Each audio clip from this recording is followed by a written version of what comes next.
Bienvenue à cette séance d'information sur le maraîchage bio.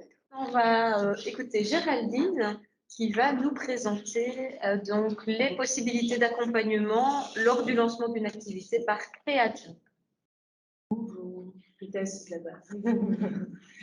Voilà, donc enchantée, moi c'est Géraldine. Je suis effectivement chargée de projet pour Créajob dans toute la filière agriculture et tourisme. Et en gros, Créajob, qu'est-ce que c'est? C'est une SaaS pour son petit nom. C'est une structure qui accompagne les personnes dans la création de leur propre emploi.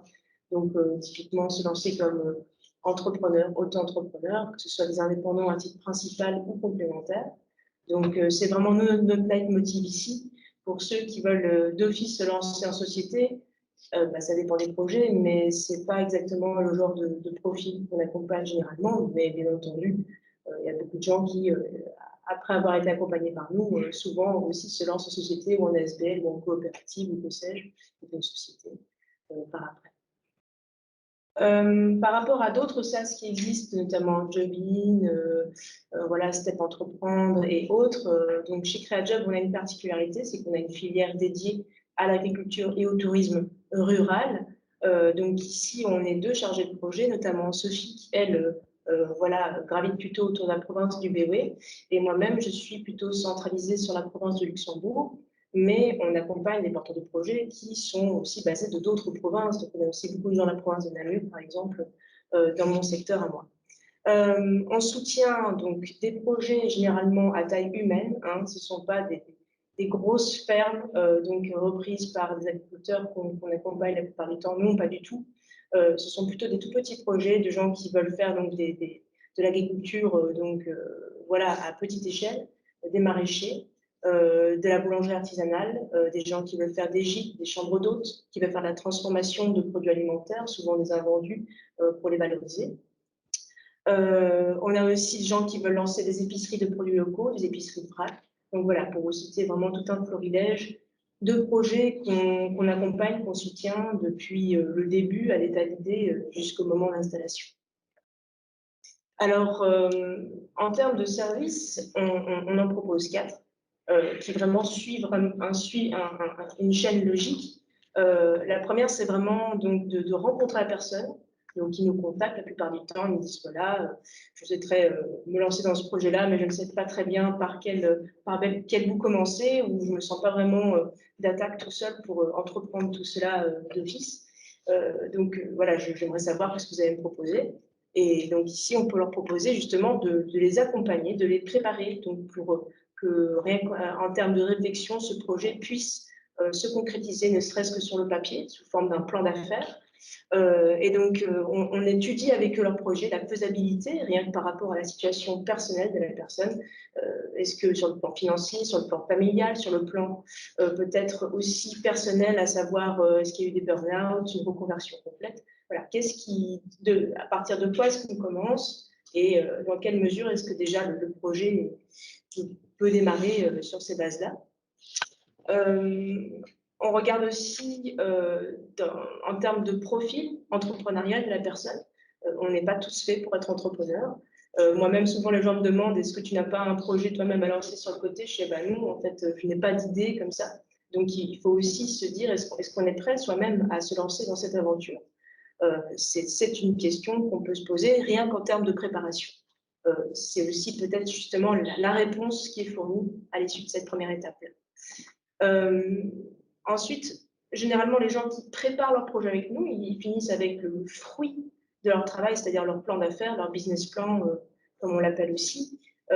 Soit ils décident à ce moment-là, avec tous les indicateurs qu'on a pu travailler ensemble, de se lancer, à titre principal ou complémentaire, tout de suite. Soit on leur propose une période de transition qui s'appelle la couveuse d'entreprise pour chez Créajob, qui a vertu vraiment de permettre à la personne de tester son activité. Mais il n'est pas encore réellement installé. En fait, il utilise notre numéro de TVA à nous pendant une certaine période pour vérifier que son activité déjà correspond à ce à quoi il s'attendait, que lui-même arrive à répondre aux exigences de son projet et aussi pour effectivement lui donner peut-être un premier essor, c'est-à-dire ici, ne serait-ce qu'en maraîchage, voilà, de façon tout à fait réaliste, les choses sont vraiment pas faciles pendant les 3 premières années, voire même les 5 premières années. Donc avoir déjà une période un petit peu transitoire de quasiment 2 ans en couveuse permet déjà d'avoir un peu d'oxygène pendant cette période un peu difficile de démarrage. Alors, la particularité de la couveuse, elle n'est pas ouverte à tout le monde. La période de préparation, oui, ça peut être des salariés, ça peut être des demandeurs d'emploi, mais pour la période de couveuse, c'est uniquement pour des personnes qui sont au chômage complet indemnisé, puisque pendant cette période de test, hein, comme ils ne sont pas réellement installés, ils ne peuvent pas se verser un revenu grâce aux bénéfices de leur activité. Il faut qu'ils puissent vivre à titre privé avec leurs allocations de chômage. Et bien entendu, si on suit cette même logique, il faut que leurs allocations de chômage, au moment où ils commencent leur activité en couveuse, soient suffisantes pour qu'ils puissent vivre correctement à titre privé. C'est quand même très important. C'est quelque chose qu'on garde très fort à l'esprit lorsqu'on accompagne les personnes pendant toute la période de préparation et de couveuse.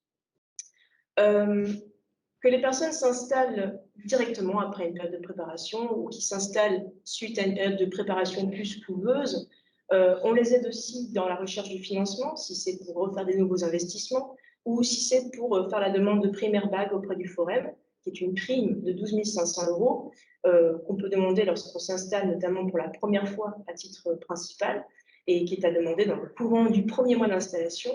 Et en général, on a été accompagné par CréaJob, que ce soit pour la période de préparation, voire même d'office lorsque vous avez fait la couveuse avec nous.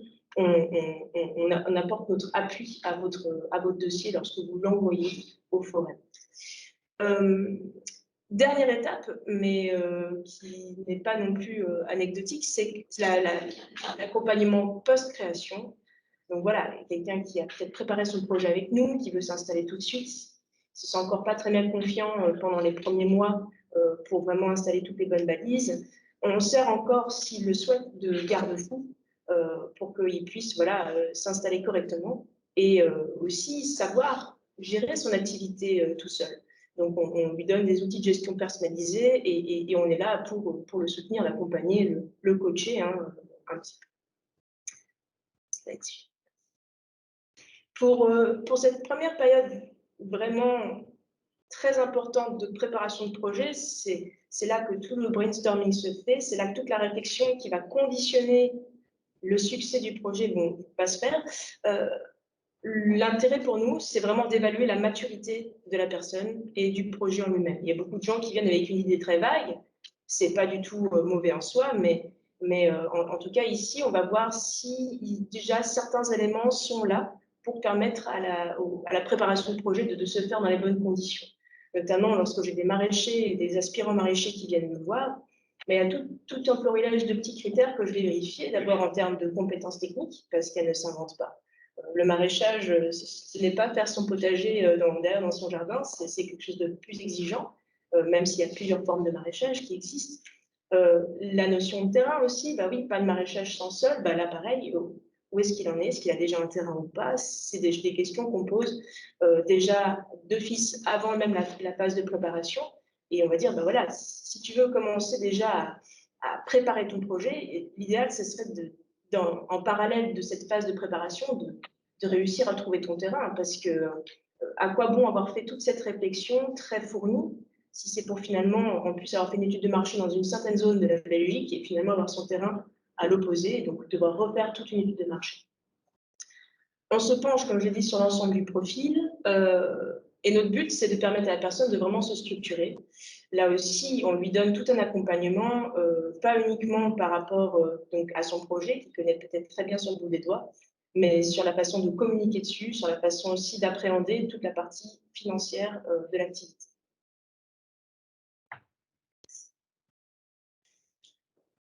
Pour la couveuse, donc, je disais, il y avait donc, le principal critère, c'est d'être au chômage complet. C'est aussi d'avoir une volonté de s'installer à titre principal. Comme je disais, effectivement, on accompagne préférentiellement des gens qui veulent devenir indépendants et non pas des sociétés ou une ASBL ou une coopérative. D'office, ce qui se passe pour pouvoir rentrer en couveuse, vous passez devant un comité. Donc, vous avez un plan d'affaires, préférentiellement préparé avec nous, même un tout petit peu, à présenter devant notre comité d'admission. Et c'est celui-ci qui va donner un avis favorable pour que vous puissiez rentrer en couveuse chez CréaJob. Donc, il y a quand même un petit filtre qui est donné pour évaluer au mieux si le projet a de bonnes chances de réussir. puisque de façon tout à fait logique, CréaJob aussi prend un peu un risque à vous mettre sous couveuse, donc il veut être sûr qu'en tout cas, la personne a un peu la tête sur les épaules, c'est le minimum. Alors, qu'est-ce qui se passe en couveuse? Donc, vous êtes sous contrat de formation forêt, bah oui. Le grand avantage de cette couveuse, comme je dis, c'est de vous permettre d'avoir un peu une bouffée d'oxygène pendant les premières années de maraîchage. Vous conservez vos allocations chômage pour vivre, hein, parce que sinon, si c'était pour vivre grâce à vos premiers bénéfices en maraîchage, ça peut être voilà, très difficile, très laborieux. Et ces allocations chômage pendant la période de couveuse ne sont plus dégressives pendant toute la période de la couveuse. Donc, si vous êtes à 1 300 € par mois d'allocation chômage, eh ben, vous resterez à 1 300 € pendant 18 mois. Donc, ça peut être aussi un point positif. Lorsque vous êtes en couveuse chez nous, vous avez une convention d'accompagnement couveuse que vous signez typiquement. Et vous n'êtes pas laissé tout seul pendant toute cette période. En fait, tous les mois, vous voyez votre chargé de projet, donc typiquement moi si c'est en province de Luxembourg ou de Namur, ou ma collègue si c'est en BOE. Et nous servons à nouveau de garde-fou pendant toute cette période. Donc, généralement, on a préparé votre projet avec vous. Ici, pendant la période de test, on est là pour vérifier que tout se passe bien, qu'il y a de la clientèle, que vous arrivez à produire, que vous appréhendez bien toute la partie administrative, d'installation de tout le matériel, que, voilà, que tout se passe bien et que vous n'avez pas peut-être laissé tomber complètement un aspect qui est pourtant important. Vous avez aussi un accompagnement comptable. Bah oui, vu que vous n'êtes pas indépendant, c'est le comptable de CréaJob qui ici en fait assure un suivi sur cette partie-là, puisque en l'occurrence, le revers de la médaille, c'est que tout l'administratif passe par nous. On sert d'intermédiaire continu pour tout ce qui est facture d'achat et de clients. Ça peut être laborieux, tout comme ça peut être facile, ça dépend à quel point vous êtes organisé. Ça vous sert aussi à ça, la couveuse, c'est de vraiment réussir à s'organiser au niveau tout ce qui est paperasse. Et pendant cette période-là, on vous donne accès aussi à quelques formations. Voilà, en vue de vous installer comme indépendant, il y a quelques petites formations intéressantes et quelques outils indiqués. En termes de durée, donc déjà, même avant la notion de durée, combien ça coûte? En fait, en maraîchage, comme il n'y a pas de chèque entreprise pour donc, on va dire, financer des personnes qui veulent suivre une formation pour devenir indépendant en production primaire, en fait, en production primaire, vous n'avez rien à payer généralement. Vous préparez votre projet avec nous, c'est 0 €. En couveuse, par contre, une fois que vous sortez de couveuse, CréaJob prend 8% de marge brute sur les bénéfices pour des frais administratifs. Donc voilà pour le coût. Pour la durée, eh bien, en fait, elle est variable. Il y a des personnes qui sont très autodidactes, qui viennent me voir avec un projet très construit, mais ils ont encore besoin d'un dernier coup de boost pour un peu clôturer toute la partie financière. En général, on se voit à raison de 4 rendez-vous ensemble, et puis soit ils s'installent tout de suite, soit ils passent en couveuse, et c'est bingo. Pour d'autres, ça peut prendre plus de temps, surtout si voilà, on a besoin d'appréhender énormément de choses par rapport au monde entrepreneurial, des notions de TVA, de comptabilité, d'outils de communication, de marketing et d'études de marché, hein, qui n'est pas des moindres. Donc là, on vous propose de suivre la formation qui se déroule chez CréaJob, à nouveau à titre gratuit, puisque vous êtes un peu hors circuit en production primaire, malheureusement. Je ne sais pas pourquoi, d'ailleurs. Mais en tout cas, donc vous la suivez. Ça dure 2 mois en général chez nous. Il y a des formations qui ont lieu régulièrement. Donc, c'est pas parce que vous ratez le coche en février que vous ne pouvez pas la suivre en mars ou en avril. Et donc, voilà, suivant vous, votre niveau d'avancement pour préparer votre projet. La formation, elle dure 2 mois. Et après, le temps de clôturer votre plan d'affaires avec nous, bah, ça peut prendre jusqu'à 4 mois, généralement. Mais donc, on essaye de ne pas faire en sorte que cette préparation de projet dure non plus une éternité. On vous dit, bon, mets les choses un peu en suspens, réfléchis bien à ce que tu veux faire et reviens nous voir lorsque tu auras les idées un peu plus en place. Mais en tout cas, on n'encourage pas un délai de préparation qui excède les 4 mois. Donc, vous devez avoir les idées bien en place au bout de 4 mois, c'est un peu inaccessible. Pour la couveuse, pour tout ce qui est agriculture et tourisme, en couveuse entreprise, chez CréaJob, vous pouvez aller jusqu'à 18 mois maximum de couveuse. Donc, c'est 1 an et demi. L'important ici, pour nous, c'est qu'en fait, on n'a pas le droit, en tant que SAS, de vous faire excéder 24 mois d'accompagnement total, préparation et couveuse comprise. Je ne sais pas si je suis claire. Mais donc voilà. Comme je l'ai dit, pour entrer en couveuse, il faut passer devant un comité de mission. Donc, c'est un peu ça la transition entre la phase de préparation et de couveuse. Et en couveuse, vous n'êtes pas admis pour 18 mois d'office. En fait, vous êtes reconduit de 4 mois en 4 mois, puisque vous êtes à la fois appuyé par un chargé de projet tel que moi-même tous les mois. Donc, on se voit pendant 1h30, 2 heures. Hein. Il n'y a pas besoin de se voir non plus pendant toute une journée, ce n'est pas nécessaire. Mais par contre, tous les 4 mois, vous voyez notre comité à nouveau. Et ce comité, en fait, à nouveau, sert aussi de regard sur l'activité, de savoir comment ça se passe, où est-ce que ça en est. Donc voilà, un regard autre que celui du chargé de projet qui est en plein dedans, pour donner aussi d'autres conseils, d'autres objectifs, pour que, voilà, assurer la pérennité du projet et aussi de la personne. Voilà. Et donc pour finir, voilà, on accompagne en général beaucoup de maraîchers, surtout dans le BW. En Luxembourg, c'est un peu plus divers comme projets qui sont accompagnés. Il y a la petite restauration, il y a des gens qui font des ateliers de guidance nature, il y a des gens qui font des fermes pédagogiques où il y a à la fois du maraîchage et de la formation qui est donnée, donc pour un peu pas mettre tous les œufs dans le même panier, pour se diversifier au maximum. Ce qui est sûr, c'est qu'en termes de taux de survie, c'est un joli mot, en termes de taux de survie, généralement, on est à 95%. Donc, pour les gens qui passent par préparation et couveuse surtout, c'est à 95%. Donc, voilà. Maintenant, il y a aussi beaucoup de gens qui sont en préparation, ils ne sont pas tenus vis-à-vis de CréaJob de se lancer derrière. Ils ne sont pas tenus de s'installer comme indépendants ou en société. Le but pour nous, c'est qu'à l'issue de cette phase vraiment importante de préparation, vous ayez une vision plus claire de ce vers quoi vous avez envie de vous embarquer et si vous avez des bases plus ou moins solides pour le faire. Donc, vraiment, ne serait-ce qu'en termes de faisabilité technique et financière. Et c'est nous l'enjeu, c'est de vous ne vous embarquez pas dans quelque chose et que l'activité périclite au bout d'un an. Donc, la notion de durabilité, pour nous, elle est importante. Voilà.